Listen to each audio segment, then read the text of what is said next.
Hello student. Today we discuss craft and industry in the colonial period.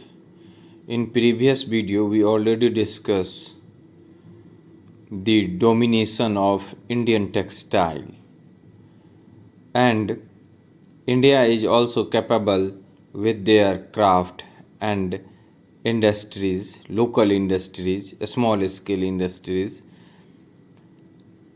and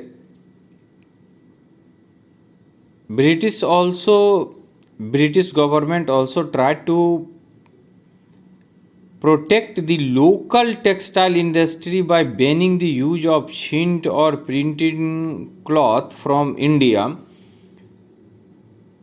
and also the invention of steam engine and spinning farm. India के पास उस समय में जो था वो machine के बारे में उनके पास जानकारी नहीं थी, तो वो पिछड़ते गए।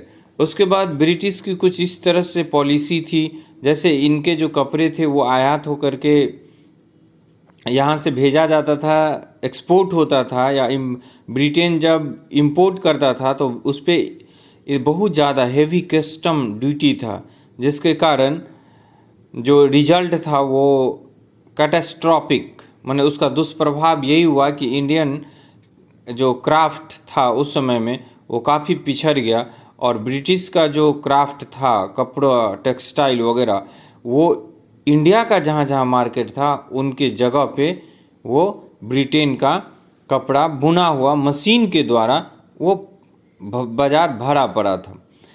अब today topic is ruin of the Indian weavers. Due to industrial revolution marked the beginning of machines production of cheap goods. In India, weavers were the worst affected lot of India. Thousands of the weavers were thrown out of employment. The worst affected were the weavers of Bengal. This is also the diagram of loom. Loom मतलब धागा बनाने का, और इसी से बना हुआ handloom, हाथ से बनाने का। अब आजकल पावर लूम का इस्तेमाल होता है। ये 18th सेंचुरी का diagram. By the middle of the 19th century machine made cotton cloth of Britain capture Indian market. पूरा इंडियन मार्केट में जहाँ जहाँ था, अब कौन सा हो गया? इंडस्ट्रियल रिवॉल्यूशन के बाद ब्रिटेन का कब्जा हो गया। इंडियन वीवर्स एंड स्पिनर्स, बुनकर, lost their livelihood and were ruined. These craftsmen were forced to leave their ancestral जो अपने बाप दादा के समय से वो सीखे हुए थे, खानदानी जो उनका पैसा था वो उनको छोड़ना पड़ा। Many become agriculture labor. Some migrate to the cities to work, while some other joined the cotton mills that came up in Bombay, Nagpur and Kanpur. Cotton mills स्थापित हुआ, छोटे छोटे बुनकर जो है अब वो मिल में काम करने लगे। Some of them also went out to work in the plantation in Africa and South America. वो कहाँ चले गए? दिहाड़ी मजदूर के रूप में अफ्रीका और south America. ruin of the Indian weavers was one of the greatest tragedy of India. Rise of the new cotton mill. क्यों न्यू कॉटन मिल कब भारत में स्थापित हुआ? देखिए, सबसे पहले 19th सेंचुरी में ये बताता है कि स्टार्टेड हुआ, और किसके द्वारा? तो पारसी और गुजराती बिजनेसमैन के द्वारा ये स्थापित हुआ। सबसे पहला जो है वो mill, the first textile mill was started in Bombay in 1853 and first jute mill in Bengal in 1855। देखिए यहाँ पे कंफ्यूजन आता है कि पहला कौन स्थापित हुआ। तो पहला जो है वो 1853 में बॉम्बे में स्थापित हुआ, लेकिन जब बात करता है कि जूट मिल सबसे पहला कब, तो फिर ये बंगाल के हिस्से में आता है। ओके, याद रखिए, टेक्सटाइल मिल और jute mill. However the Indian वॉर्न cotton mills faced many problems. They found it difficult to compete with the cheap textile imposed from Britain. अब स्थापित तो हो गया, लेकिन ब्रिटेन को टक्कर देना और उससे कंपटीशन करना ये बहुत मुश्किल था। The British government gave no protection. उस समय में ब्रिटिश के द्वारा, जो सरकार था उसके द्वारा भारतीय मिल को कोई प्रोटेक्शन नहीं मिल रहा था। और आप जानते हैं कि हमारा इंडियन नेशनल मूवमेंट के समय में Gandhi ji told the Indian to boycott machine made textile imported from abroad and use spun cloth और khadi. He made spinning wheel that is charkha the symbol of the dignity of labour.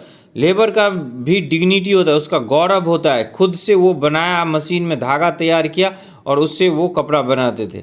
तो ये बहुत बड़ा effect हुआ Gandhi movement के दौरान ब्रिटिश को।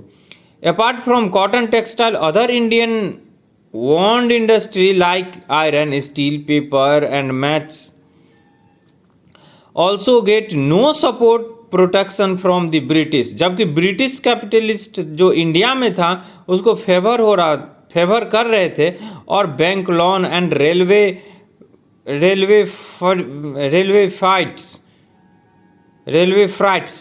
का किराया, माल भाड़ा, चार्जेज। जबकि इंडियन कैपिटलिस्ट को क्या था, वो उनको लोन जो था वो हाई इंटरेस्ट रेट पे मिलता था। उसके बाद रेलवे के द्वारा जो माल ढुलाई होता था उसमें किराया इनसे ज़्यादा लिया जाता था। तो ये सब जो रीजन था जिससे क्या होता था कि इंडियन कैपिटलिस्ट को फूलने में उतना ज़्यादा। उसके बाद है डिक्लाइन ऑफ वुड स्टील, एक खास तरह का स्टील जो भारत के कुछ खास हिस्सों में पाया जाता था। और आप जानते हैं कि टीपू सुल्तान, जिनका जो तलवार था वो वुड स्टील से बना हुआ था, उसकी खासियत उन्होंने 4 लड़ाइयाँ इस तलवार से लड़ी। और उसके बाद यही जो है वो विजय माल्या ऑक्शन में इंडिया लेकर के आए यही तलवार को। The technique of making this steel by mixing iron with charcoal was the marvel and showed the expertise of the Indian steel manufacturing. However, this excellent steel and the sword or armor making industries associated with its collapsed when India was conquered by the British and machines made iron and steel began to imported into India. और जो steel जो था वो समाप्त हो गया, क्योंकि अब जो है वो शासन जो है वो उस समय में एक अधिकारी घूमने हुए के लिए आए थे, इतिहासकार। तो वो मैसूर में घूम रहे थे, उन्होंने देखा कि मोर देन 100 स्मेल्टिंग भट्टी जो है वो काम कर रहा है, जिसमें लोहा पिघलाने का काम हो रहा है और उर्ज स्टील से तलवार और दूसरा शस्त्र बनाया जा रहा है। Okay, thank you very much.